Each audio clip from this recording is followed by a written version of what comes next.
जय हिंद दोस्तों। यूपीएससी हिंदी में आप सभी का बहुत बहुत स्वागत है। और देखिए, यूपीएससी प्री का रिजल्ट आया और आप लोग ने देखा भी होगा रिजल्ट। तो जो लोग चयनित हो गए हैं, जिन लोग का मेंस है, उन लोगों को बहुत बहुत शुभकामनाएं। और मेंस के लिए अपना बेस्ट परफॉर्मेंस दीजिए इस बार, ताकि दोबारा मेंस न लिखना पड़े। यही प्रयास कीजिए और पूरी तरह से समर्पित होके आने वाले जो भी 2 महीने 2.5 महीने बचे हुए हैं, पूरा दम लगा के मेंस की प्रिपरेशन कीजिए। ठीक है। यूपीएससी हिंदी ने भी दोस्तों यूपीएससी प्री के लिए टेस्ट सीरीज चलाई थी, हिंदी इंग्लिश दोनों मीडियम के चलाई थी। और बहुत सारे सफल लोगों के मैसेजेस लगातार आ रहे हैं कि सर प्री हो गया, और आप लोग का बहुत ही सहयोग रहा। सबसे जो एक खुशी की बात ये रही कि एक अभ्यर्थी ने तमिलनाडु से फोन किया और बताया कि सर बहुत अच्छी गाइडेंस रही, और मैं इंग्लिश मीडियम से हूँ लेकिन रेगुलर आप लोग को फॉलो करता हूँ, और मेरा हो गया है प्री, और मुझे आगे भी सहयोग बनाए रखिए और मेंस में भी सपोर्ट कीजिए। तो सीधी बात है दोस्तों, बात ये नहीं है कि यूपीएससी हिंदी की सफलता है, बात ये है कि अभ्यर्थियों ने, जिन्होंने मेहनत की, और साथ में जिनका उस दिन लक साथ में रहा। दोनों चीज यूपीएससी प्री के लिए, लक और मेहनत दोनों बहुत जरूरी है। जिनका दोनों रहा और वो आराम से सेलेक्ट हुए हैं, प्री निकला है। थोड़ा सा हम लोग बात करते हैं कि जिन लोग का नहीं हुआ है और काफी निराशा भरा भी माहौल होगा, उन लोग को अब क्या करना चाहिए। और दोस्तों, एक बात मैं आपसे बताता हूँ, किस तरह से आप लोग को आगे की जो भी रणनीति है वो बनानी चाहिए। थोड़ा सा हम लोग इन लोग पे बात करते हैं। खास तौर पे वो लोग, देखिए, दो तरह के लोग होते हैं जिन लोगों का नहीं होता है यूपीएससी प्री। एक लोग जिनका श्योर होता है कि हाँ भाई, मेरे तो 40 ही नंबर आ रहे, 50 ही नंबर आ रहे, मैं तो एग्जाम में 40 ही क्वेश्चन अटेंड किया था, उसमें से 39 गलत हो गए थे, एक ही सही हुआ है, तो निगेटिव में मार्क आ रहे हैं, तो मेरा तो प्री होना नहीं है। तो पहली वो कैटेगरी है जो एकदम श्योर है, मैंने एग्जैगरेट करके थोड़ा बताया है, लेकिन ये मान के चलिए कि पहली कैटेगरी वो है जो श्योर थी कि बहुत कम, मतलब कट ऑफ 87 लास्ट ईयर गया था, उनका किसी भी आंसर की से 40-50 नंबर से ज्यादा नहीं आ रहा है। और एक दूसरी कैटेगरी थी जो लोग बाउंड्री पे रह गए थे, जिन लोग को ये लग रहा था कि हो जाएगा, मतलब जिन लोग को बहुत ज्यादा चांस था कि लास्ट ईयर से, भाई लास्ट ईयर कट ऑफ 87 था, अभी 95 आ रहा है, चाहे 90 आ रहा है, चाहे 92 आ रहा है, तो वो लोग श्योर थे कि हाँ भाई प्री हो जाएगा। और जब रिजल्ट आया तो पता चला कि प्री नहीं हुआ है और रिजल्ट लिस्ट में नाम नहीं लिखा, है ना। तो अब परेशान हो रहे हैं, और ऑब्वियस सी बात है, दिमाग लगता है। मैं ये नहीं कर रहा हूँ, मैं फील एकदम समझता हूँ, क्योंकि मैं कई बार खुद एग्जाम दे चुका हूँ। तो इस बात को मैं आराम से समझता हूँ कि एक सेकेंड, कि क्या इसमें प्रॉब्लम आती है। लाइन पर। तो दोस्तों, ये बात समझिएगा जो मैं आप लोग से डिस्कशन करने वाला हूँ कि भाई, मान लो मेरा अगर प्री नहीं हुआ, है ना, और काफी मेहनत की थी मैंने, और लग रहा था कि मेरा प्री हो जाएगा, लेकिन फिर भी मेरा प्री नहीं हुआ, तो अब मुझे अब क्या करना चाहिए। ठीक है, तो अब मेरा क्या रणनीति होगा, मैं क्या करूं। तो देखिए, पहली बात तो मैं आपसे एक बात बता दूं, होपलेस होने की कोई जरूरत नहीं है, एकदम नहीं जरूरत है। देखिए, ये रियलिटी है कि जो यूपीएससी का जो प्रीलिम्स एग्जामिनेशन है, बहुत ही अनसर्टेन है, लिटरली हार्श एग्जामिनेशन है। वहां पर फोकस यूपीएससी इस बात पे करती है कि अधिक से अधिक लोगों को बाहर किया जाए। ठीक है, क्योंकि देखिए, 4-5 लाख लोग एग्जाम देते हैं। तो यूपीएससी का दोस्तों फोकस होता है कि 4-5 लाख लोगों में से, भाई जो 10,000 8,000 जिन लोगों को मेंस लिखना है, बाकी 4,90,000 लोगों को बाहर किया जाए। इस हिसाब से वो पेपर बनाती है। आपने जो भी आंसर की मिलाई होगी, मान लो आपने विजन से मिलाई होगी या फिर आपने दृष्टि से मिलाई होगी, जो भी आंसर की अवेलेबल होगी, और भी बहुत सारी कोचिंग्स हैं, इनसाइट, मैं सबके नाम ले लेता हूँ, है ना, नहीं तो कई लोग सोचेंगे कि सर तो भेदभाव कर रहे हैं। जिससे भी आपने कोचिंग मिलाई होगी, जनरली दोस्तों उनकी गलती नहीं होती, वो एफर्ट अपनी तरफ से पूरा करते हैं, लेकिन यूपीएससी वाले आंसर की अलग मानते हैं। सामान्यतः 5 से 7 क्वेश्चन, 8 क्वेश्चन आपको अलग दी जाएगा। तो मान लो आपका 92 आ रहा था और आपके 4-5 क्वेश्चन कट गए, यूपीएससी ने अलग माना, तो आप बाहर हो गए। ठीक है, कट ऑफ मान लो 87 ही रह गया, मान लो कट ऑफ, जनरली आप देखना जब रिजल्ट आएगा तो कट ऑफ उतना ही रहेगा। कट ऑफ बहुत ज्यादा चेंज होने की संभावना नहीं है, 1-2 नंबर कम जाएगा, अधिक तो कतई नहीं जाएगा। ठीक है, तो ये बात समझना। तो आंसर की में कुछ चेंज, कई लोग हमारे दोस्त हैं जो सी सेट में फेल हो गए, बहुत अच्छी तैयारी थी प्री की, लेकिन सी सेट गड़बड़ हो गई। ठीक है, तो कुछ प्रॉब्लम हुई है, जहां भी हुई है, हमें ये समझने की जरूरत है दोस्तों, अभी हमें होपलेस होने की एकदम जरूरत नहीं है, बात समझिएगा। ठीक है, अभी ये जो समय है, वो होपलेस होने का कतई नहीं है, अभी है आगे बढ़ने का। अब मैं इस बात पे करता हूँ कि कैसे आगे बढ़ेंगे हम लोग, आखिर में किस तरह से आगे बढ़े, क्या हमारा तरीका हो आगे बढ़ने का। ठीक है, तो मैं इसमें दो कैटेगरी के लोगों को बांट लेता हूँ, ठीक है, कि हम कैसी तैयारी करेंगे। देखिए, सबसे पहले ना आप अपने आप की एक बार सेल्फ रियलाइजेशन लीजिए, एक बार थोड़ा बैठिए, है ना, और 10-15 मिनट सोचिए थोड़ा। किन बातों पे सोचना है, जो मैं बोल रहा हूँ उस पे सोचना है। पहला पॉइंट, कि क्या आपने ऑप्शनल डिसाइड कर रखा है, और आपने ऑप्शनल डिसाइड कर रखा है तो क्या आपने उसकी तैयारी सही से कर रखी है। पहला क्वेश्चन आपके दिमाग में ये होना चाहिए। दूसरा, क्या अभी आप अपने आप को जीएस लिखने में सक्षम पाते हैं?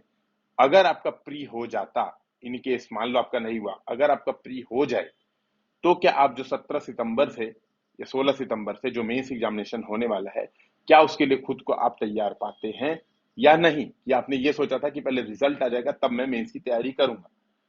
इस पहले क्वेश्चन को आप समझिए। अगर इसका आपका आंसर ये है कि नहीं, मैं अपने आप को तैयार नहीं पाता हूं, है ना, प्री हो भी जाता, तो भैया मेरा मेंस में कुछ नहीं होना था, क्योंकि अभी तो मैंने अपना ऑप्शनल डिसाइड बस फॉर्म भर दिया था। यूपीएससी के फॉर्म में चूंकि पहले ही प्री के पहले ही ऑप्शनल पूछ देता है, तो मैंने फॉर्म भर दिया था, लेकिन तैयारी मैंने कुछ उसकी घंटा तैयारी कुछ नहीं की थी, जो मन में आए वो बस रीडिंग की थी थोड़ी बहुत, या तो कुछ नहीं की थी। तो आपको ये समय है दोस्तों, पूरी तरीके से समर्पित होकर ऑप्शनल तैयार करने का, ठीक है। अगर आप पाते हैं अपने आप को कि नहीं, मेरे जीएस आंसर राइटिंग तो बिल्कुल नहीं तैयार है, मैंने आज तक कभी आंसर राइटिंग की ही नहीं, मैं यही वेट कर रहा था कि एक बार फ्री हो जाए तो जो भी टेस्ट सीरीज 4-5 तो ज्वाइन करूंगा और आंसर राइटिंग कर लूंगा, तो आपका ये वो समय है जब आप उत्तर लेखन पे एकदम पूरी तरह से भिड़ जाइए, और आंख बंद करके एकदम जबरदस्त अपने आप को ये सोचे कि आप मेंस दे रहे हैं, और 3 महीने बाद आपका मेंस रहता, तो आप किस तरह से परफॉर्मेंस कर पाते, क्या पढ़ते, ये सोच के आप पढ़ेंगे तो आप काफी बढ़िया से मोटिवेट होके अपनी प्रिपरेशन को बिना रोके आप तैयारी कर पाएंगे। ऊर्जा, नई ऊर्जा के साथ तैयारी कर पाएंगे, और बहुत ही मतलब आप सही डायरेक्शन में तैयारी कर पाएंगे। अगर आपका आंसर है कि हाँ भाई मेरा तैयार था, मेरा मेंस एकदम तैयार है, और ये रियल एक्सपेक्ट है, देखिए ये आपको खुद सोचना पड़ेगा, ये कोई दूसरा आपकी जगह नहीं बताएगा। रियल एक्सपेक्ट है कि भैया मेरा मेंस तो बहुत अच्छे से तैयार था, प्री में भी मैं बाउंड्री पे था, पता नहीं क्यों बाउंड्री पे कैच आउट हो गया, नहीं तो मेरा इस बार मतलब सिलेक्शन ही था कि ऑप्शनल मेरा तैयार है, मेरा जीएस तैयार है, मुझे थोड़ी सी प्रैक्टिस करनी है और मेरा काम बन गया। तो दोस्तों मेरे हिसाब से अभी आपको 1-2-4 दिन 5 दिन रिलैक्स लेना चाहिए, प्रॉपर रिलैक्स लीजिए, हर काम से खुद को दूर कीजिए, रिलैक्स लीजिए 5 दिन 6 दिन, थोड़ा घूमिए फिरिए, थोड़ा सा इंजॉयमेंट कीजिए। उसके बाद आप अपने दैनिक शेड्यूल में पढ़ाई के साथ कुछ अल्टरनेट काम भी कीजिए, ये मेरी सबसे रिक्वेस्ट है, आप समझिएगा इस बात को। क्योंकि एक बात तय है, देखिए मैं निगेटिव नहीं जा रहा हूं और आप ये सोचेंगे कि सर आप तो क्या कहते हैं एग्जाम के बाद आके और डिमोटिवेट करो, नहीं, मेरा एकदम ये मकसद नहीं है, एक रियलिटी चेक कराना है कि भाई हर बार एग्जाम में 700 से 800 लोग ही सेलेक्ट होना है, इतने का यूपीएससी रिजल्ट बनाती है। वो अगर रिजर्व लिस्ट भी मिला दीजिए तो भाई 800 तक मैक्सिमम जाता है, ठीक है, यूपीएससी इतने लोग को ही सेलेक्ट करती है, बाकी लोग कहीं ना कहीं रह ही जाते हैं, ठीक है। तो बाकी लोग कहीं ना कहीं रह जाते हैं, मान लीजिए, या तो आप स्टेट पीसीएस, आपके पास ऑप्शन है कि आप दे लीजिए स्टेट पीसीएस, या फिर आपके पास दूसरा जो ऑप्शन है कि आपने जो क्षमता अर्जित की है, आपको उत्तर लेखन आता है भाई, आपने प्री की तैयारी बहुत अच्छे से की थी, बहुत मेहनत से की थी, आपने कई किताबें पढ़ी हैं, आपके पास एक क्षमता है, आप इस बात को समझिए, आप अपनी कैपेबिलिटी को पहचानिए कि आपको जीएस आंसर राइटिंग करने आता है, आपको आपको बोलने आता है बहुत अच्छा, ठीक है। तो आप लोग कुछ जो सेकेंडरी काम हो सकते हैं, ठीक है, बहुत सारे काम है, जैसे आप आपने अपने सब्जेक्ट जिसमें आप एकदम मजबूत हैं, मान लो कई हमारे दोस्त ऐसे हैं जिन्होंने 3-4 बार मेंस लिख चुके हैं ऑलरेडी, है ना, इंटरव्यू भी दे चुके हैं, जैसे मैं खुद भी, फॉर एग्जाम्पल मैं खुद भी आपके सामने हूं कि मैं 2 बार इंटरव्यू खुद दे चुका हूं यूपीएससी का, ठीक है। तो ऐसे लोग अगर फ्री नहीं हुआ है तो क्या करें, तो कुछ साइड काम अभी स्टार्ट कर दीजिए, क्योंकि आप लगातार अपने आप को पढ़ नहीं सकते, आप समझिएगा, ये रियलिटी है कि हम लगातार अपने आप को 10-10 घंटे 5-6 साल 7 साल नहीं अपने आप को खींच सकते, फिर हम गधे बन जाते हैं, फिर हम आदमी नहीं रह जाते। तो आपको क्या करना चाहिए, वही 1-2 घंटा अपना कुछ भी रैंडम जॉब कर लिया, जॉब को जॉब की तरह से मत लीजिए, मतलब ऐसे समझिए कुछ पार्ट टाइम करना शुरू कर दीजिए, जिससे ये होता है कि आपका से थोड़ी बहुत अर्निंग आती है, ये इतनी भी अर्निंग नहीं आती है कि आप एकदम कि ठीक है अब मैं यूपीएससी छोड़ के अब मैं आराम से यही काम करूंगा, तो आपका जो मेन लक्ष्य है, आपका जो मेन टारगेट है यूपीएससी, वो भी आपका नहीं छूटता है, और आपकी इतनी अर्निंग भी आ जाती है कि आप सेल्फ इंडिपेंडेंस हो जाते हैं, आप समझ रहे हैं? आप इंडिपेंडेंट हो जाते हैं, सेल्फ डिपेंडेंसी आपके अंदर आ जाती है, आप अपने मम्मी पापा पे नहीं निर्भर रहते हो कि अब भैया इस महीने के खर्चे के लिए मम्मी से पैसा मांगना पड़ेगा, इस महीने के खर्चे के लिए पापा से पैसा मांगना पड़ेगा। तो आपके पास अगर कैपेबिलिटी है तो आप ब्लॉगिंग कर सकते हैं, कुछ लिख सकते हैं, कुछ आर्टिकल्स लिख सकते हैं, और इवन हर जगह जो है डिमांड है, अगर बढ़िया स्टूडेंट है, बढ़िया क्षमता है, तो कहीं भी ऐसा नहीं है कि आपको महीने में 10-15 हजार आराम से मिल जाएंगे, जिससे आपका खर्चा आराम से निकल जाएगा। तो मेरे हिसाब से जो लोग एकदम तैयार है, जो मैंने वही कहा कि आप 2 क्वेश्चन अपने आप से पूछिए, अगर आप फुल तरीके से तैयार हैं तो आप दूसरे काम को स्टार्ट कीजिए। एटलीस्ट आने वाले 4 महीनों 5 महीनों तक ये काम आप कीजिए, ठीक है। फिर जैसे थोड़ा सा आपको लगे कि हाँ आप वापस मोटिवेट हो चुके हो, एकदम फुल लेंथ में आ चुके हो, तो एकदम जोर से फिर पढ़ाई स्टार्ट कीजिए।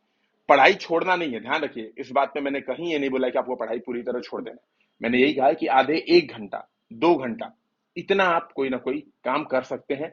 इससे क्या होता है, इससे आपको भी मोटिवेशन मिलता है कि हाँ भाई मैंने कुछ पढ़ा है, मैंने कुछ अर्जित किया है, देखो मैं उसका यूज कर रहा हूँ। नहीं तो क्या होता है, हम फ्रस्ट्रेट होते हैं, हम डिप्रेस्ड होते हैं। इससे बचना है, ठीक है। जिन लोग का मेंस नहीं तैयार है वो लोग भिड़ जाइए इस मौके को ये समझ के कि भैया जब मेरा प्री हो जाएगा, ठीक है, क्योंकि प्री बहुत अनसर्टेन है, इस बात को समझिए, pre is very uncertain, CSAT is very uncertain, ठीक है। तो प्री, मैंने वही कहा कि प्री आपको निकालने का एग्जाम है। तो जिस दिन मेरा प्री हो गया, चाहे गलती से हो गया, चाहे तुक्के से हो गया, जिस कारण से भी हो गया, तो यार मेरा मेंस ना गड़बड़ाए, फाइनल सिलेक्शन ही मेरा हो जाए। इस बात पे आधारित आपको प्रैक्टिस करनी चाहिए अगर आपकी तैयारी नहीं है सही, ठीक है। तो उम्मीद है कि आप लोगों को ये बातें क्लियर हुई होंगी। मैं आने वाले कुछ वीडियोस में ये भी चीजें बताऊंगा कि क्या ऑप्शनल लेना चाहिए, क्या नहीं लेना चाहिए, इन चीजों पे आपसे चर्चा करता रहूंगा। आप लोग अपनी जो भी प्रॉब्लम है एक बार कमेंट सेक्शन में शेयर कीजिए ताकि मुझे भी पता चले। देखिए ऑब्वियस सी बात है, as a institution UPSC Hindi के पास सेलेक्टेड जो प्री में क्वालिफाई हुए बहुत सारी संख्या है, बड़ी संख्या में लोग प्री क्वालिफाइड हुए हैं, लेकिन एक एज अ इंस्टीट्यूशन बड़ी संख्या में लोग डिसक्वालीफाई भी हुए हैं। तो मैं उसको ना अपनी असफलता देखता हूं ना सफलता देखता हूं। एक चीज तो ये श्योर है, आप इस बात को समझिएगा, क्योंकि भाई हमेशा आप देखो ना, 5 लाख लोग फॉर्म भरते हैं और 5,000 लोग अगर मेंस लिख रहे हैं, एक जनरल रैंडम कैलकुलेशन, तो आपको 1 परसेंटाइल में आना पड़ रहा है, ठीक है। आप इस बात को समझिएगा, आपको टॉप 1 परसेंटाइल में आना पड़ रहा है, तब जाके आप मेंस लिखते हो, है ना, तब जाके आप मेंस लिखते हो। इवन इवन अगर आप ये समझिए, आप जो है अगर जनरल कैंडिडेट हो तो आपको उससे भी आपको और 0.5 परसेंटाइल में आना पड़ेगा, तब जाके आप मेंस लिखोगे, ठीक है। तो ये बात आपको समझनी पड़ेगी कि यस ये एक टफ एग्जाम है और हमें प्रॉपर मेहनत करके हमें अपनी जगह यहाँ पर खींचनी है, ठीक है। तो आप प्रॉपर इस अनसर्टेनिटी को लेकर तैयार रहिए, इस पे भिड़े रहिए। यूपीएससी हिंदी दोस्तों आपके साथ है, हमेशा रहेगी, ठीक है। छोटी मोटी प्रॉब्लम हो जरूर कमेंट सेक्शन में शेयर कीजिए और हम लोग पक्का कोशिश करेंगे कि आप लोग से रेगुलर जुड़ने की। तो देखिए ये एक रियल प्रॉब्लम है कि भाई अगर हम लोग के टेस्ट सीरीज में अगर 200 लोग ज्वाइन किए थे या 500 लोग ज्वाइन किए थे, तो अब ये सी बात है उसमें से 25 लोग सेलेक्ट हुए, बाकी लोग 475 तो नहीं सेलेक्ट हुए, नो डाउट, है ना। तो आप इसको क्या मानते हैं, आप इसको असफलता मानते हैं या सफलता मानते हैं, आपके देखने के तरीके पर निर्भर करता है। लेकिन मैं एक चीज जरूर मानता हूं, जिन लोग का इस बार रह गया, मेहनत करेंगे, अगली बार वो लोग रहेंगे और पक्का रहेंगे, क्योंकि ये मेरे साथ खुद घटित हो चुका है। मैं खुद भी इन प्रॉब्लम से जूझ चुका हूं, तो मैं जानता हूं दोस्तों कि कैसे आपको रणनीति बनानी है। कमेंट सेक्शन में बताइए, मैं जरूर हेल्प करूं। जय हिंद, जय भारत।